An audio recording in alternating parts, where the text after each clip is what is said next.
올바른 대인관계를 맺는 지혜로운 삶에 대해서 말씀을 나누고자 합니다. 우리가 2018년도를 성공적인 해로 삼기 위해서는 오래 만나는 그 사람들과의 관계가 좋아야 됩니다. 사람 사이의 관계가 가장 중요한 것입니다. 옛말에도 천지인이 있는데 그 천지인의 그 때와 장소와 사람 가운데 마지막 최고의 결정은 사람에게 있다고 했습니다. 그러므로 올해를 성공하기 위해서는 사람 관계를 잘해야 됩니다. 그래야 우리 가운데 평화가 있고 행복이 있고 교회 생활이 즐겁고 직장 생활이 즐겁고 학교 생활이 즐겁고 사회 생활이 평안하게 될 줄로 믿습니다.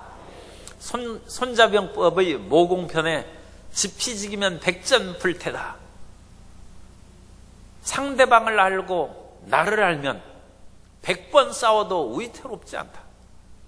그러니까 나 자신을 알고 상대, 대인관계 또는 세상을 알아야 되는 것이죠. 그러면 100번 싸워도 모든 것을 아는데 위태롭지가 않고 승리할 수 있다는 것입니다. 그런데 나는 아는데 상대방은 몰라요. 그러면 절반밖에 승리를 못하는 것이죠. 나도 모르고 상대도 모르면 그건 100번 싸워야 100번 위태롭다는 것입니다. 그러므로 올해 이 세상에서 우리가 승리하는 길은 세상을 알고 나를 아는 것입니다. 오늘 기도의 제목은 주여 이 세상을 알고 나를 알 수 있는 지혜를 불어넣어 주옵소서. 다른 사람만 알아도 그건 절반밖에 승리 못합니다. 나만 알아도 절반밖에 모릅니다. 그런데 나도 모르고 세상도 모르면 위태로운 해가 됩니다. 하나님께서는 이 세상을 다스리시고 우리의 마음의 깊은 것도 꿰뚫어 보심으로 오늘 지혜와 명철을 주셔서 이 세상을 이길 수 있는 세상과 나를 아는 은혜를 내려 주실 줄 믿습니다. 첫 번째로 우리가 세상을 알고 이 대인관계에서 올바르게 살아가기 위해서는 지혜로운 사람을, 다른 사람을 비판하지 않습니다.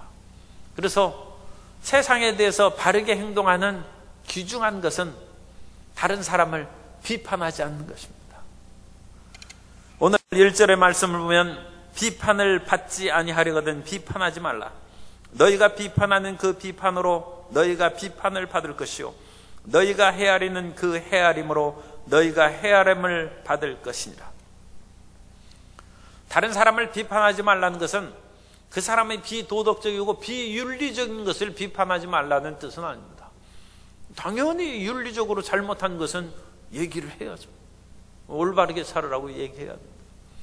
이단 사설은 성경에 있는 그런 가르침에 어긋나는 그런 이단 사설과 거짓된 선지자의 무리에 대해서는 그건 잘못됐다고 얘기를 해야 되는 것입니다.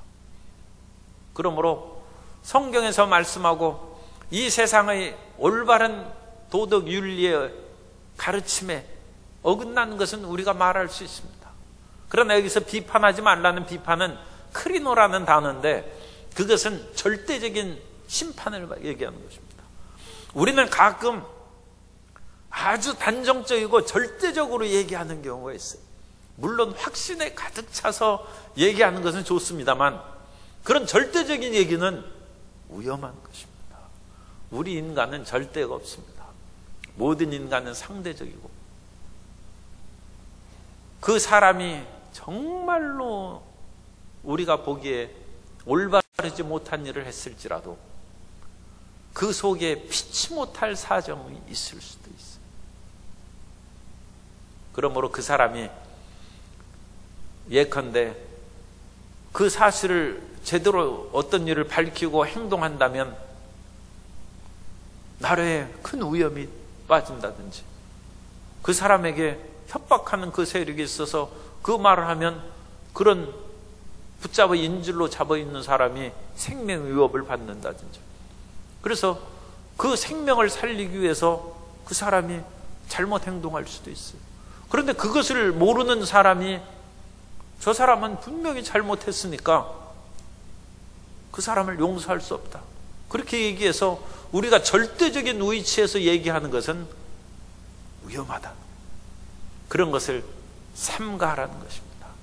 하나님의 위치에서 우리는 말할 수 있는 입장이 아닙니다. 하나님은 모든 것을 아심으로 하나님만이 심판하십니다. 옛날에 어떤 그 마을에 존경받는 지혜로운 노인이 살고 있었는데 그분은 단정적으로 얘기하는 일이 없어요. 그럼에도 불구하고 사람들이 문제가 생기면 그분한테 찾아와가지고 해답을 구합니다. 어떤 청년이 헐레벌떡 뛰어왔어요. 굉장히 흥분한 목소리로 지금 이런 문제가 생겼는데 사실은 이렇고 이렇습니다. 막 하자 그 노인이 내 말이 맞다. 그렇게 했어요. 아주 기분 좋아가지고 갔어요. 그 청년이 간 후에 또 다른 청년이 와서 흥분해서 막 얘기합니다. 사실은 같은 그 사건인데 사실은 저렇고 저렇습니다. 이렇고 이런 것이 아니라 저렇고 저런 것입니다. 얘기하니까 그 노인이 그래 내 말이 맞다. 그래 그 청년도 아주 좋아하고 갔어요. 그런데 한참 있다 둘이 같이 왔어요. 그래가지고 아니 이러실 수가 있습니까 어르신.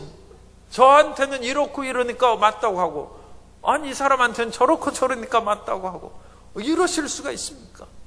그러자 지금 너희들 말도 맞다. 사람에게 절대적인 판단과 기준을 내리는 것은 그만큼 위험한 것입니다. 우리가 비판하지 말아야 될 이유는 비판을 하면 그 문제를 해결하기 위해서 사실 우리가 밝히는 건데 비판을 해서 해결이 안 된다는 것입니다. 비판은 비판의 악순환을 만들 뿐이지 그 비판을 함으로써 상대방이 수긍하고 돌이켜서 100% 그 사람이 돌아서는 것이 아니라 비판은 또 다른 비판을 만들어서 자기가 뭔데 그야말로 겨묻은 개가 나무라는 식으로 그런 식으로 이런 식으로 함부로 얘기한다. 그렇게 얘기하는 것입니다. 그러므로 사람을 정말로 고치기를 원하면 칭찬을 해야지 비판해가지고는 못한다는 거죠. 하나님께서 이 세상을 심판하시려 하면 인간이 다 죽고 누가 고침을 받겠습니까? 그러나 하나님께서는 우리를 심판하신 것이 아니라 하나님이 세상을 이처럼 사랑하사 독생자를 이 세상에 사랑할 만한 것이 어디 있어요? 이 온 세상이 죄악으로 투성이고 서로 물고 찢고 싸우고 하나님을 아는 자가 없으니 하나도 없다고 했어요. 모든 사람이 죄를 범하였음에 하나님의 영광에 이르지 못한다는 세상입니다. 그런데 이게 웬 말씀입니까? 하나님이 세상을 이처럼 사랑하사. 하나님이 세상을 정말로 변화시키기를 원하셨기 때문에 심판에서 없애버리기를 원하신 것이 아니라 변화시키기를 원하셨기 때문에 하나님이 사랑하신 것입니다. 몇 년 전만 해도 그 유명한 그 얘기가 있지 않습니까? 칭찬은 고래로 춤추게 한다. 이 범고래가 3톤의 무게랍니다. 그런데 3톤의 범고래가 그 수중쇼를 하죠. 요즘에는 그 수중쇼 하는 것을 인해서 식량을 뭐 이렇게 더 준다든지 채찍을 한다든지 그러면 동물 학대에 걸려서 요즘엔 그거 못합니다. 그리고 우리나라에서도 이미 그런 동물을 사랑하는 마음으로 해서 동물원에 있는 그런 고래도 보내주고 그랬어요. 그래서 풀어서 저 남해바다에 풀어놓아 줬습니다. 그런데 그 옛날 그 범고래 쇼하고 그런데 3톤이 넘는 그 고래가 왜 피곤하게 그것을 높이 물속에서 뛰어올라서 내려갑니까? 자랄 때 칭찬하고 이 고래도 칭찬해 주는 것은 박수를 치고 먹을 것을 주고 고래를 책망하고 나무라면 고래가 뭐하러 뛰겠어요? 그리고 의기소침해서 고래가 오래 살지도 못해요. 그럼 자꾸 칭찬을 함으로써 그 고래를 춤추게 만드는 것입니다. 뿐만 아니라 사람은 비판하면 비판은 악순환을 일으킬 뿐만 아니라 그러니까 비판하지 말아야 되고 또 우리가 비판을 한다 할지라도 그 비판은 순수한 비판을 우리는 못합니다. 사람은 여러 가지로 얽히고 설킨 관계이기 때문에 자기 편의 사람한테 얘기를 하는 거지 순수한 비판은 안 한다. 안데르센 동화집에 보면 그 벌거벗은 임금님 얘기가 나와요. 그 벌거벗은 임금님은 얼마나 새 옷을 좋아하는지 새 옷 광해. 그래서 궁중에 제단사를 놔두고 매일 새 옷을 이렇게 입고 그러는데 마음에 안 든다. 제단사들이 너무 괴롭고 그러니까 둘이 이제 나쁜 꾀를 낸 것이죠. 그래서 이것은 정말 선녀들이 입는 옷인데 죄 있는 사람은 안 보입니다. 선녀들이 입기 때문에. 그래가지고 뭐 제단을 하는 것처럼 옷에 하고 얘가 조금 삐뚤는데 그러면서 이렇게 고치는, 실상은 뭐 아무것도 없어요. 그런데 죄 있는 사람이 안 보인다고 그러니까 왕이 뭔가 이렇게 없는 것 같은데도 어떻게 촉감이 좋습니까? 아, 좋아. 그러면서 왕이 그렇게, 그래가지고 왕이 이제 정말로 그 제단사들이 만든 그 천사들이 입는 옷을 입고 착 시위를 하고, 그러니까 그 왕의 성격을, 포악한 성격을 아는 사람들이 다 박수치고 난리를 났어요. 왕이 옷이 좋긴 좋은가 보다. 그런데 갑자기 어린아이가 보고 엄마, 저 임금님 벌거벗었어. 그렇게 얘기를. 사람은 순수한 비판을 하지 못합니다. 그 어린아이는 아무것도 관계가 없어요. 벼슬에 대한 욕심도 없고, 왕에게 잘 보여서 그 무공훈장, 국가 유공훈장 받을 그런 욕심도 없어요. 그러니까 그 어린아이는 왕을 순수하게 비판해요. 그러나 다른 사람은 그 벌거벗은 임금님을 아무 얘기도 안 하는, 그리고 그냥 좋다고만 하는 것입니다. 그러면 우리는 제대로 낸 비판을 할 수 없기 때문에 비판을 하지 말아야 되고, 뿐만 아니라 현대는 다양성이 인정되는 다문화 시대이기 때문에 비판하는 것을 삼가야 됩니다. 세계의 그런 다양한 문화 속에서 오늘날은 뒤섞여 있는 그런 삶을 삽니다. 지난번에 베트남 선교에 가서 그 베트남 그 현지인들에 대한 그런 이야기를 들었어요. 거기에서는 남자들이 직장 생활을 하기가 굉장히 어렵습니다. 남자의 취업거리가 없어요. 그 대신에 여자들이, 아내들이 일을 많이 합니다. 그래서 남편은 아내를 이제 조금 생활이 여유 있는 사람은 그 오토바이에다가 아내를 출근시키는 거예요. 그리고 또 오토바이에 태워가지고 애들을 학교 보내고, 남자들은 그냥 하루 종일 커피숍에서 그냥 앉아 있어요. 그게 행복한 것이 아니라 할 일이 없어가지고 거기서 커피 한 잔 값밖에 없는 것이죠, 돈이. 그거 마시고 있다가 시간 딱 되면 또 애들 학교에서 하교 시간에 데려오고, 그 부인 또 퇴근 시간에 맞춰서 데려와야 돼요.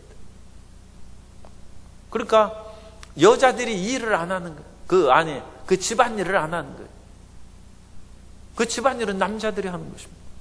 그러니까 우리가 베트남 며느리를 이렇게 결혼해가지고 살다 보니까 그런 속에서 살던 베트남 그 며느리가 집안일을 안 해요. 어디 일자리가 없는지 나돌아다니고 오히려 그것만 찾는 거예요. 그런데 한국에서는 아니 며느리가 왜 집안일도 안 하고 설거지도 안 하고 그러냐. 아니 그런 것은 남편이 다 원래 하는 거예요. 그럼 안 한다는 거예요.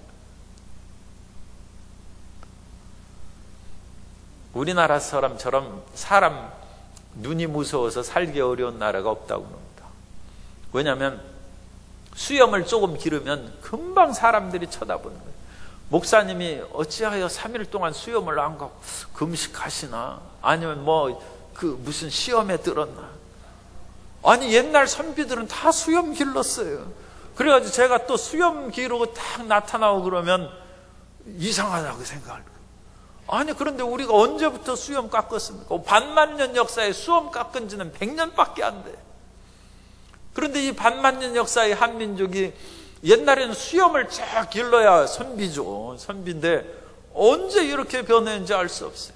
그러니까 오늘날 수염 기른 사람을 이상하게 생각하면 안 돼요. 저 레바논에 있는 선교사가 몇 년 전에 이제 여러 해 전에 선교대 때 왔는데 수염을 이렇게 기르고 왔어요. 사람들이 다 지저분하고 다 깎으라고. 그런데 그 선교사는 그 지역에서 선교하다 보면 수염을 길러야 된다.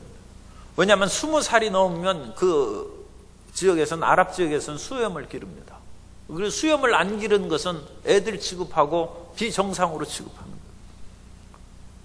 그런데 우리 동양 사람들은 서양인에 비해서 그 얼굴이 단정하고 이쁘지 않습니까? 그러니까 이 선교사가 40이 넘었는데도 그렇게 수염을 안 깎고 이제 거기 가면 19살로 하는 거예요. 당신은 어려가지고 수염을 아직 안 기르고 안 난 것이다.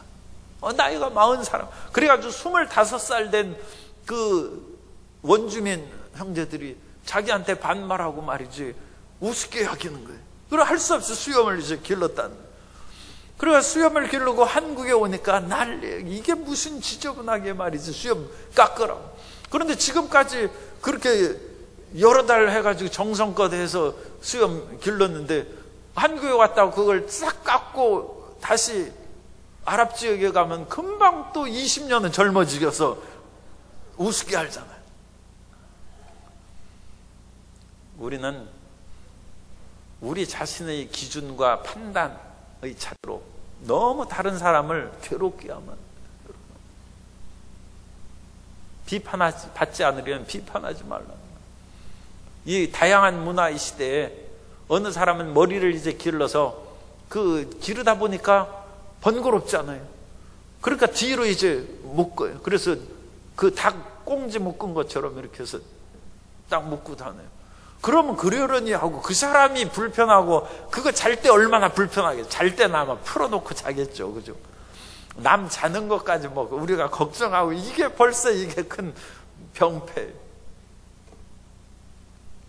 그 사람이 비건전한 그런 행동을 하거나 비도덕적인 행동을 하지 않는 한 수염을 기르면 그건 조선시대에도 다 길렀는데 무슨 상관이 있겠어.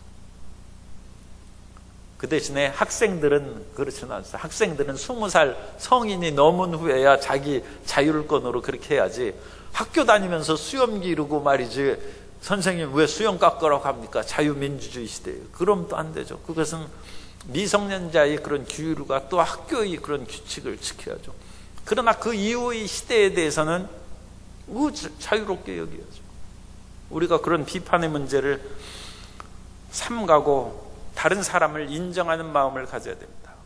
그래서 우리가 비판하는 태도를 버리기 위해서는, 우리가 남을 비판하는 것이 굉장히 안 좋은 까닭은, 남을 비판한 사람은 남보다 높은 위치에서 있기 때문에 그렇습니다. 그것이지 않게, 다른 사람에게 말을 한다는 것은 다른 사람보다 내가 높은 위치에 있기 때문에, 아랫사람이 윗사람을 비판하는 것은 사실은 별로 없죠. 그러나 다른 사람을 비판하는 것은 내가 무엇인가 그런 위치에 있다. 내가 돈이 있다는 거예요. 내가 권력이 있다는 거예요. 내가 나이가 많다는 거예요. 내가 힘이 세다는 거예요. 그런 것으로 인하여 높은 위치에서 다른 사람을 비판하는 것입니다. 이해하다는 것은 언더스탠드 아닙니까? 언더, 아래에 서 있는 거예요. 이해는 것은 다른 사람보다 낮은 아래 위치에서 언더스탠드예요. 우리가 아래에 서 있으면 다른 사람을 이해하는 것이지 다른 사람을 비판하지 않습니다. 그러니까 원래 비판하는 것은 높은 위치에 있다는 것을 얘기하는 것이고, 그것은 자칫하면 교만한 것입니다. 교만은 패망의 선봉이요 거만한 것은 넘어짐의 앞잡이라. 우리 크리스찬들이 절대로 피해야 될 것은 교만한 것입니다. 교만은 사탄의 타락한 그 가장 큰 원인입니다. 자기가 하나님과 같이 되려고 해서 사탄이 교만해져서 사탄이 타락하는 것입니다. 내가 가장 높은 곳에 올라 가장 높은 이와 비길이라 함으로 내가 음부에까지 낮아진다는 것입니다. 그러므로 우리는 높은 위치에 있는 생각을 버리고 낮은 위치에서 이해하는 삶을 살아야 됩니다. 따라 사세요. 비판하지 말고 이해하며 삽시다.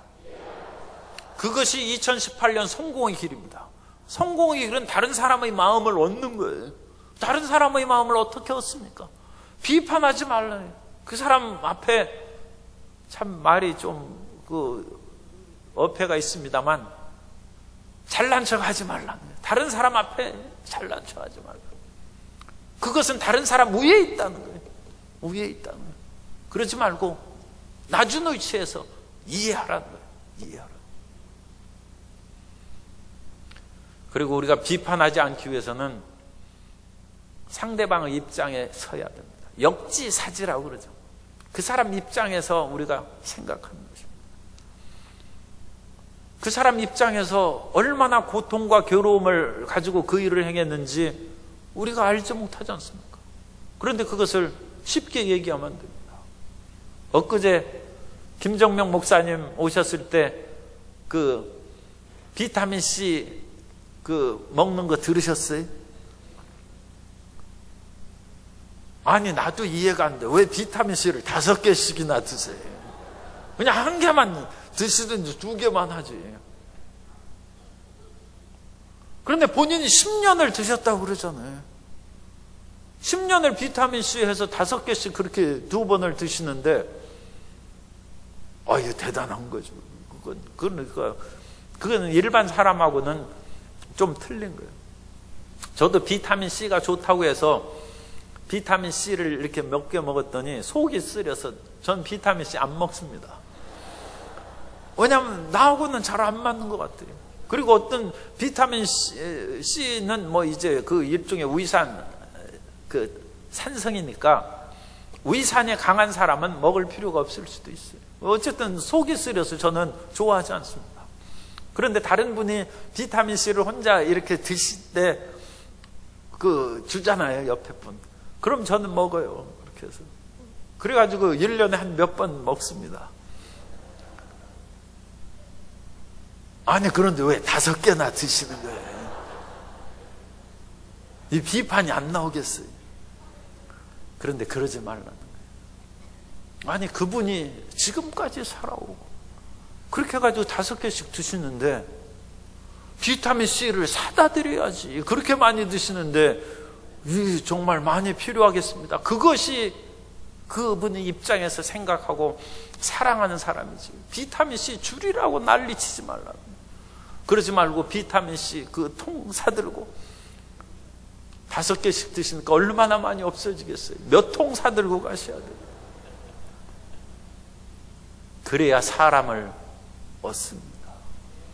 그래야 그 사람과 교제가 되는 것이고 마음을 나누는 것입니다.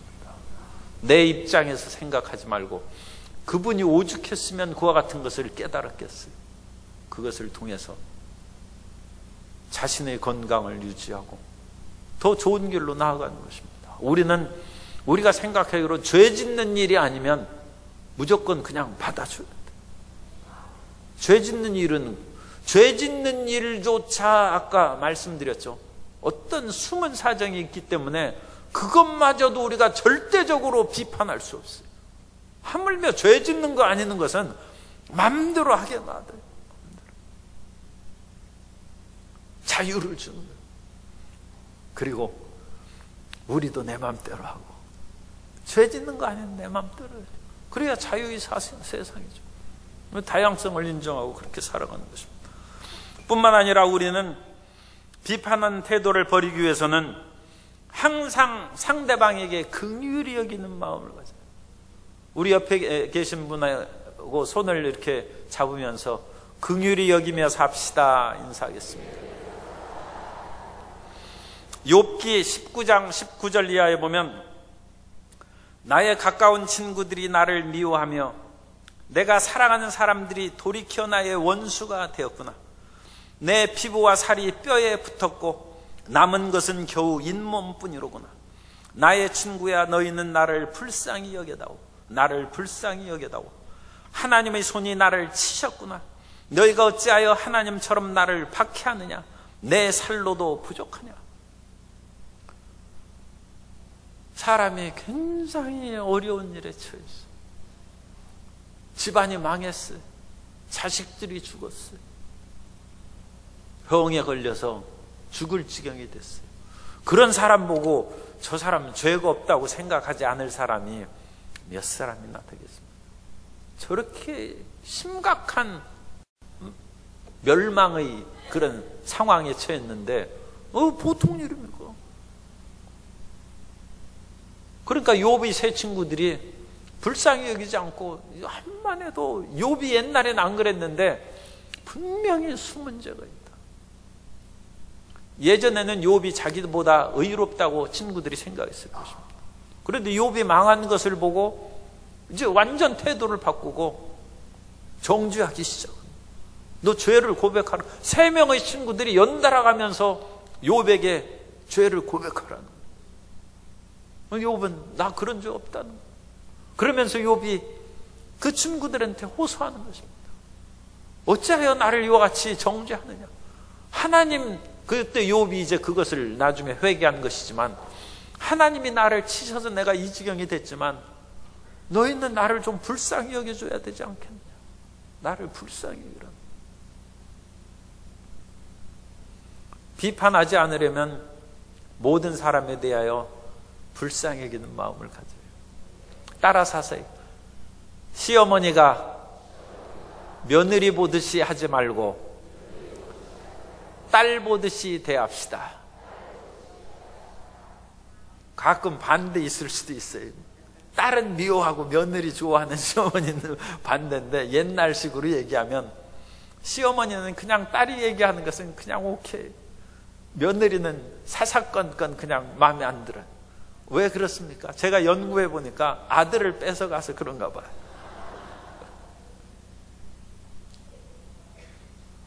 그런데 불쌍히 여기라. 시어머니가 딸을 보듯이 불쌍히 여기서 해야지. 시어머니가 며느리 보듯 사사건건 비판하면 대인관계 나빠집니다. 우리가 이 사회에서 성공하려면 사람들을 올바르게 대해야 되는데, 그 사람을 이해하려고 불쌍히 여기고 그렇게 살아요. 우리가 예수님을 믿고 사랑하는 까닭은 예수님이 우리를 불쌍히 여기세요. 예수님께서는 가늠하다 현장에 잡힌 여인을 주님께서 사람들이 돌을 들어 치려고 할 때 그것을 막으신 후에 나도 너를 정죄하지 않는다. 그 사람 틀림없이 회개했을 것입니다. 그 여인은 가늠하다 현장에서 잡힌 사람이에요. 어쩌다가 그와 같이 험한 길로 살아갔는지 아마 로마 제국 시대에 살 길이 없었어요. 그 당시 가장 불쌍한 사람이 고아와 과부입니다. 살 길이 없죠.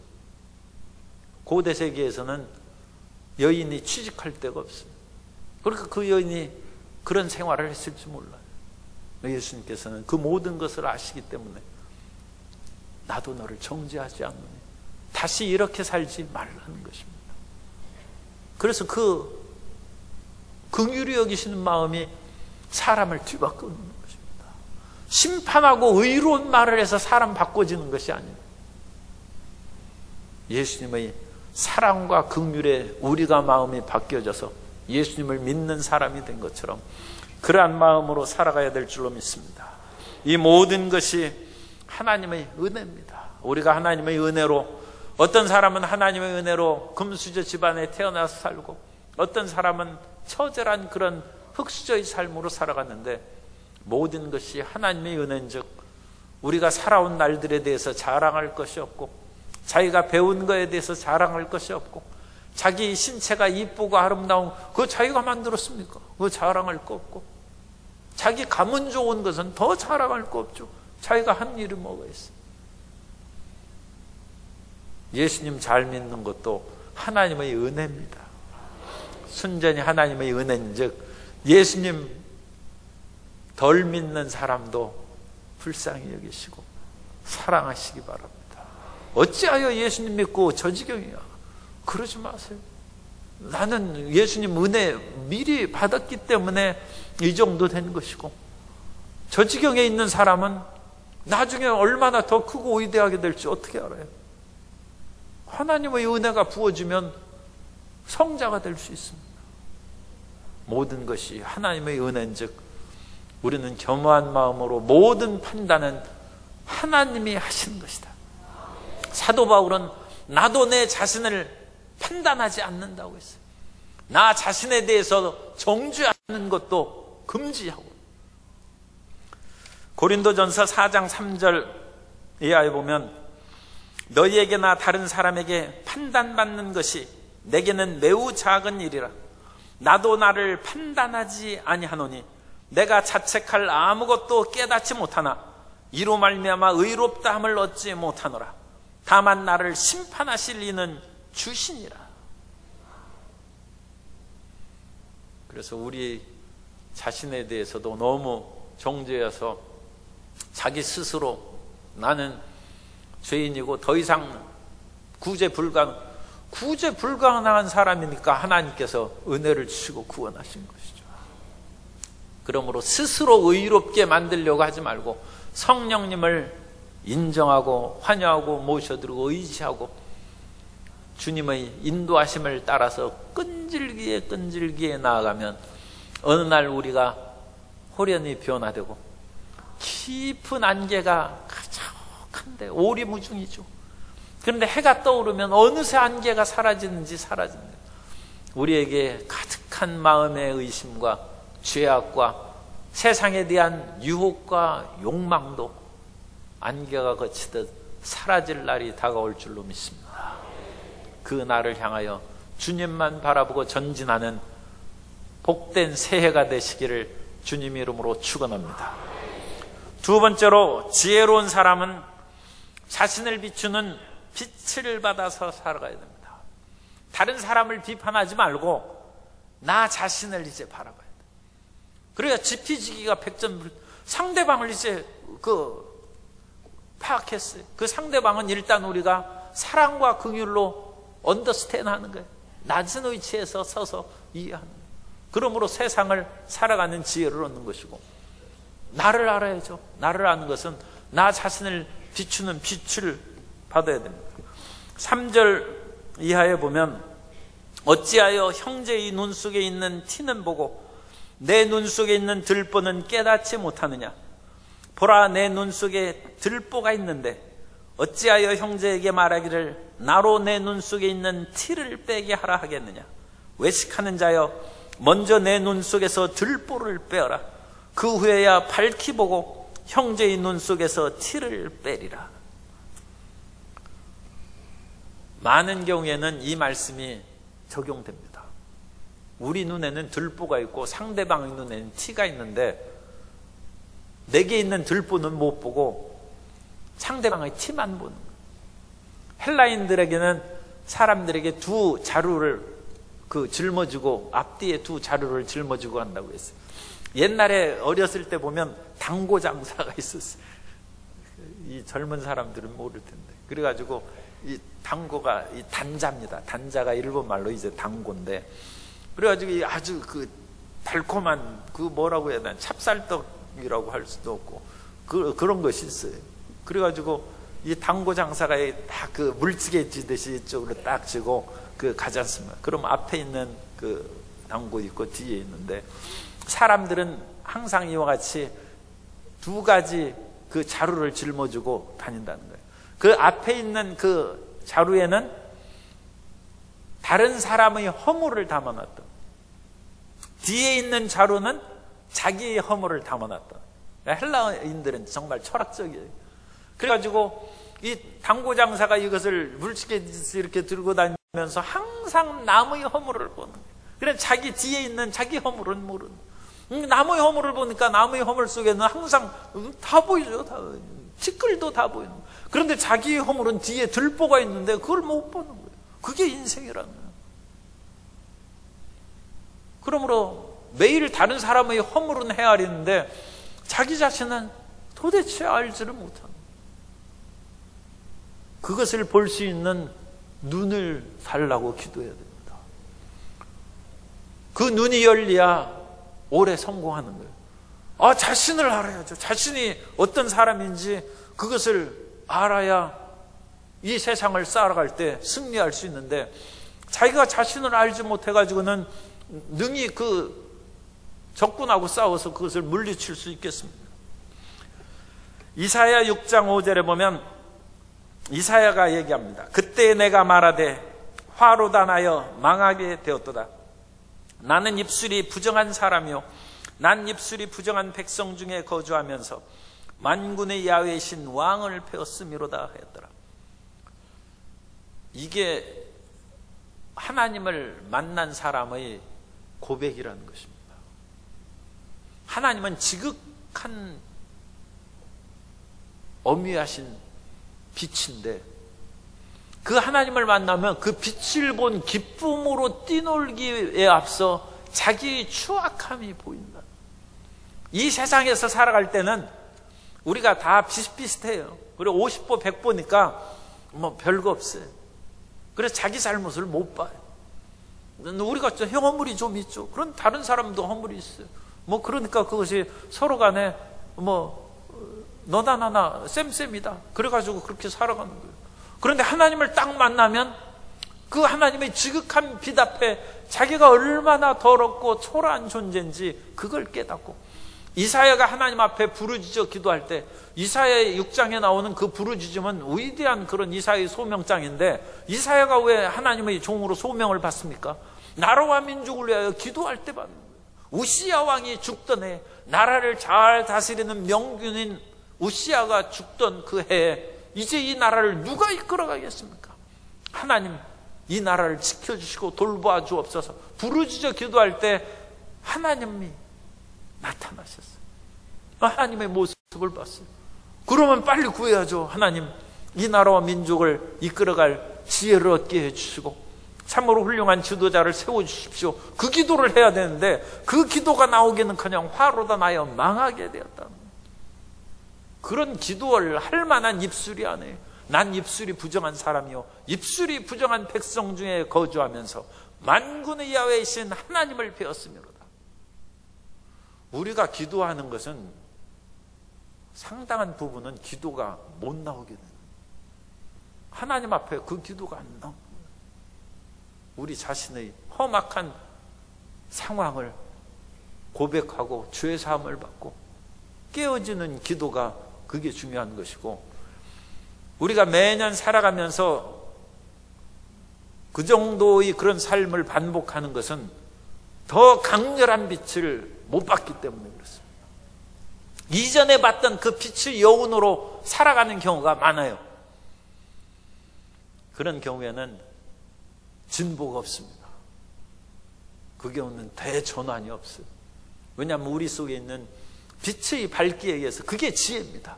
그 빛의 밝기에 의해서 그 지혜가 있으면 이 세상도 이길 수 있는 명철이 생기는 것이고, 다른 사람을 이길 수 있는, 다른 사람을 이기는 것은 세상을 이기는 거예요. 지피지기, 상대방을 알고 나를 알아서 한 단계 높여가는 것입니다. 오늘 우리가 우리 자신을 아는 하나님의 은혜의 빛을 받아야 됩니다. 그것이 성공하는 해가 되는 거예요. 나 자신의 변화가 없이 어찌 성공하겠습니까? 이 하나님 앞에서 성공하는 것은 하늘에서 금덩어리가 떨어지는 성공은 없어요. 그리고 그런 성공은 천국 가져가지 못하기 때문에 별 의미 없어요. 우리 자신이 빛의 존재가 되는 것이고, 어제보다 나은 오늘, 지난해보다 더 빛나는 금년이 돼야 될 줄로 믿습니다. 그것이 천국 가져가는, 우리의 영혼이 바뀌어야 돼요. 그 영혼이 바뀌는 것은 주님의 빛이 비치는 것입니다. 그리고 주님의 빛이 비쳐서 나 자신을 아는 것입니다.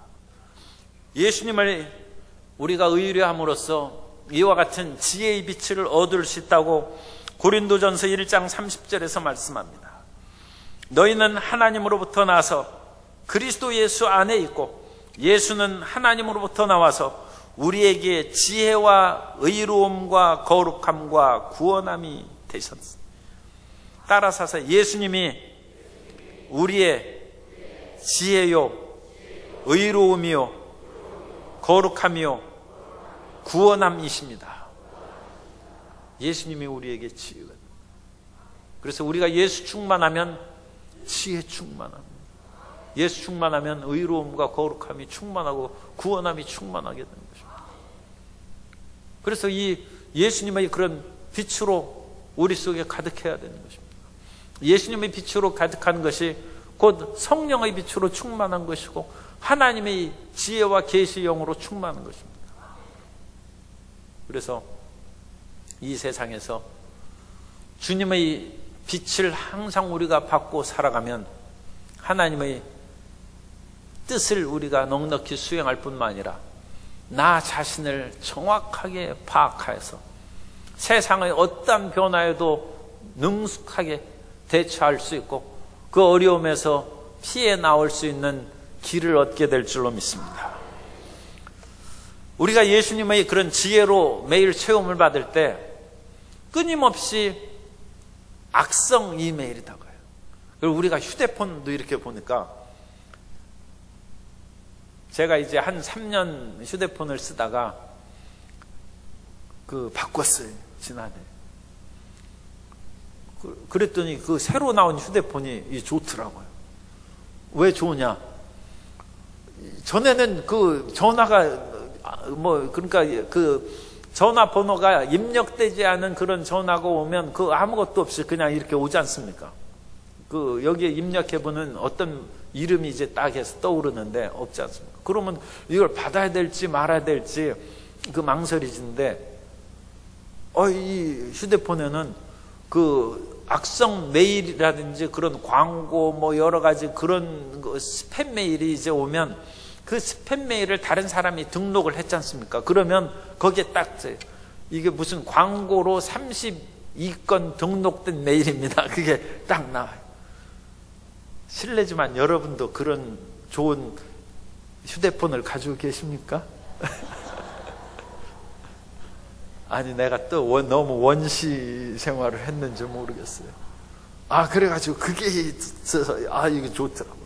이거 딱 보니까 이건 광고 전화래. 그게 이렇게 딱 나오는 거예요.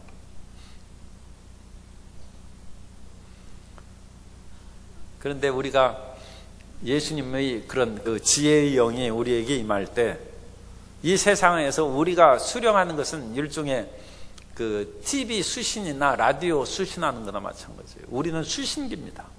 그래서 각종 그런 주파수를 가진 그런 방송이 우리 영 속에 임하는 거예요. 그래서 그것을 제대로 분별하지 못하면 그런 잘못된 광고 메일이라든지 그런 전화에 그냥 마음을 뺏고 더 심한 것은 여러 가지 그런 사기 전화 그런 것도 있을 수 있죠. 어느 날 예수님께서 사마리아를 지나가시는데 사마리아 사람들이 예수님을 영접하지 않았어요. 그래가지고 예수님을 사랑하는 야고보와 요한이 불같이 화가 나가지고 주님께 말씀합니다. 주님, 저들 이거 다 불로 멸망시켜버리죠. 누가복음 9장 54절 이하에 보면 제자 야고보와 요한이 이를 보고 이르되 주여 우리가 불을 명하여 하늘로부터 내려 저들을 멸하라 하기를 원하시나이까. 예수께서 돌아보시며 꾸짖으시고 너희가 무슨 정신으로 말하는지 모르는구나. 인자는 사람의 생명을 멸망시키러 온 것이 아니오 구원하러 왔노라 하시고. 너희가 무슨 정신으로, 무슨 정신은 영어로는 스피릿입니다. 너희가 무슨 영어로 말하는지 모르겠구나. 야고보와 요한이 잘못된 이 스팸 메일 이걸 받아가지고 수신해가지고 저 없애버리죠. 그 말을 지금 한 거예요. 자기 제정신이 안 돼. 너희가 무슨 정신으로 무슨 영어로 말하는지 너희가 모르는 거야. 야고보와 요한만 그런 것이 아닙니다. 베드로가 마태복음 16장에 보면 예수님께서 사람들이 인자를 누구라 하느냐? 엘리야, 예레미야, 선지자 중 하나라고 합니다. 예수님께서 그러면 너희는 나를 누구라 하느냐? 그러자 베드로가 주는 그리스도시요 살아계신 하나님의 아들이시나이다. 예수님이 바요나 시모나 복이 있다. 이것을 알게 하는 자는 혈육이 아니요 하늘에 계신 내 아버지께서 알게 하신 것이다. 하늘에 계신 아버지 하나님의 성령의 계시 역사가 베드로에게 임한 것입니다. 제대로 그 주파수를 받아가지고 올바른 방송을 한 것이죠. 베드로가 그 신앙 고백을 한 것은 정말로 하나님의 은혜요, 예수님을 기쁘시게 한 고백입니다. 그런데 그 고백을 들으신 후에 예수님께서 인자가 사람들에게 팔려서 십자가에 못 박혀 돌아가시고 사흘 만에 다시 살아나실 것이다, 그 말씀을 하셨어요. 그랬더니 베드로가 주여 그런 것은 안 됩니다, 절대로 그러해서는 안 됩니다. 그러자 예수님께서 사탄아 내 뒤로 물러가라. 베드로가 금방 다른 영을 받아가지고, 주파수를 받아가지고, 좀 실례의 표현이지만 헛소리를 하는, 베드로가 지금 죄소리를 하는, 제정신이 아니에요.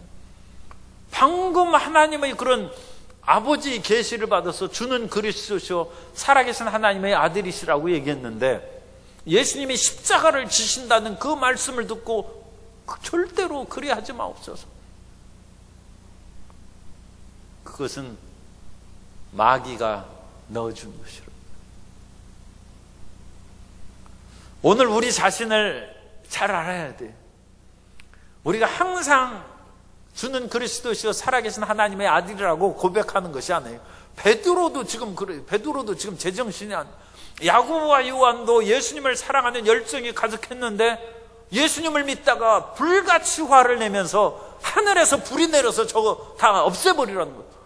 예수님이 너희가 무슨 정신으로 막, 지금 너희가 제정신이 아니라 올바른 영이 아니라는 것입니다.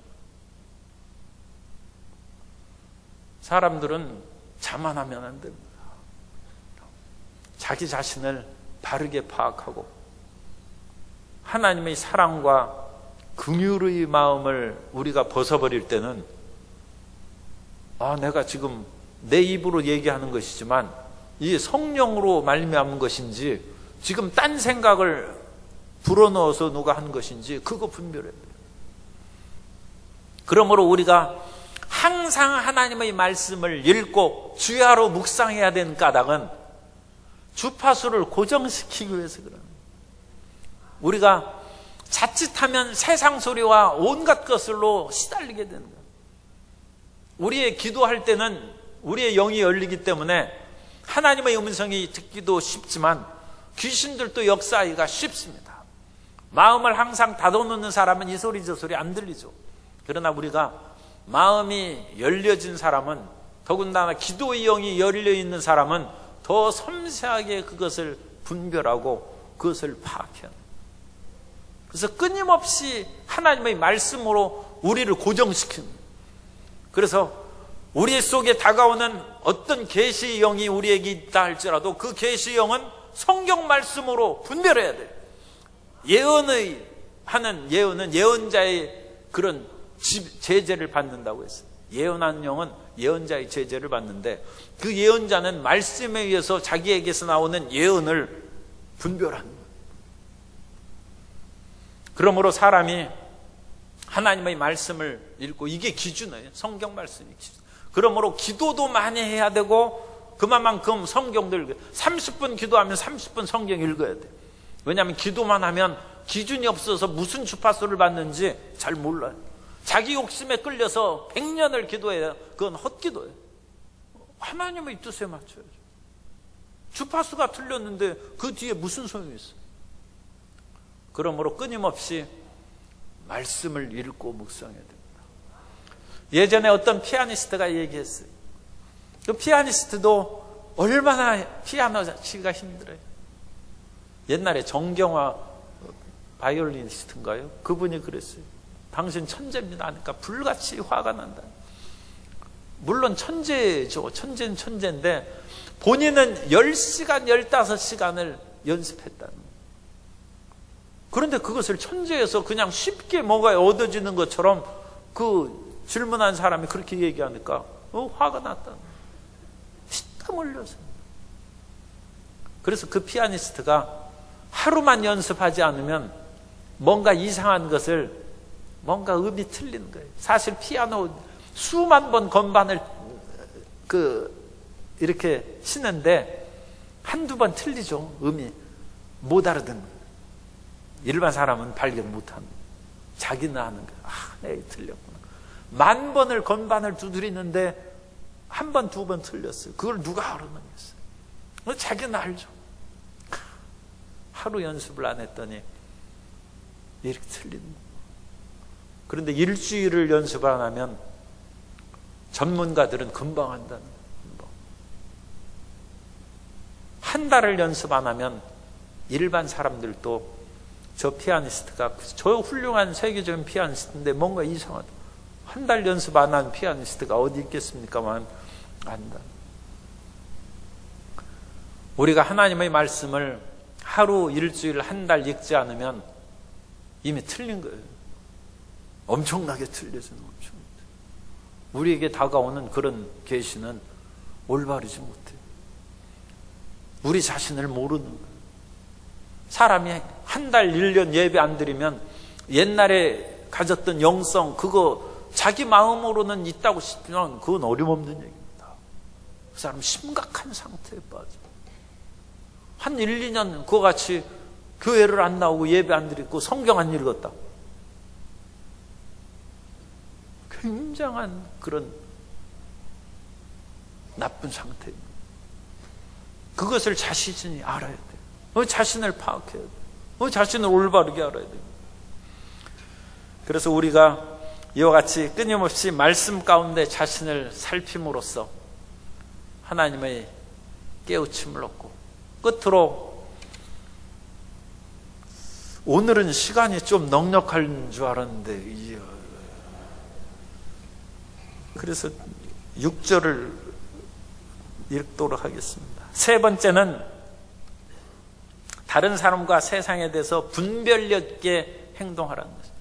따라서 분별 있게 행동합시다. 그래서 6절입니다. 거룩한 것을 개에게 주지 말며 너의 진주를 돼지 앞에 던지지 말라. 그들이 그것을 발로 밟고 돌이켜 너희를 찢어 상하게 할까 염려하라. 거룩한 것과 진주는 복음을 말하는 것이고 하나님의 거룩한 메시지를 말합니다. 아무에게나 주지 말라는 거예요. 무작정 전도한다고 되는 것이 아니라 분별하라는 것입니다. 다른 사람에게 무작정 전도한다고 해서 다 좋은 것이 아니라 분별하라는 것입니다. 원래 아주 탁월한 사람은 함부로 제자를 두지 않는다는 말이 있어요. 그 얼마나 피눈물 하면서 그것을 얻었는데 그 함부로 가르쳐 주겠습니까? 그리고 함부로 가르쳐 줘야 이 개나 돼지에 해당한 사람은 그것을 이해도 못할 뿐더러 그것을 오히려 악용해서 더 나빠지는 거예요. 그래서 주지 않는 거예요. 옛날에 그런 높은 사람은 1년간 마당 청소하고 그래야 겨우 제자로 받아들이지 아예 받아들이지 않아. 옛날에 유명한 얘기가 있어요. 해가 단비라고 해서 제자로 받아주지 않자 팔을 잘랐어요. 왜 팔을 자르고 나느냐? 제자로 받아들이지 않으면 목숨을 끊겠습니다. 그래서 제자로 받아들였다. 분별 있게 행동할 때 복음이 더 융성하게 전파되고 그러한 지혜로 세상을 살아갈 때 2018년도에는 위대한 승리가 있게 될 줄로 믿습니다. 2018년도를 위대한 승리로 살기 위해서는 세상을 알고 나를 알아야 되는데 세상에 대해서는 다른 사람을 대하는 것입니다. 다른 사람을 그거 간단하게 기억하세요. 다른 사람을 비판하지 마십시오. 오히려 다른 사람을 긍휼히 여기고 이해하려고 노력하시기 바랍니다. 나 자신을 알아야 됩니다. 지피지기니까 나를 알아야죠. 나를 알기 위해서는 주님의 지혜의 빛을 받아야 돼요. 지혜의 빛을 받지 않으면 나 자신을 알 수 없습니다. 주님께서 주시는 지혜의 빛은 성경 말씀입니다.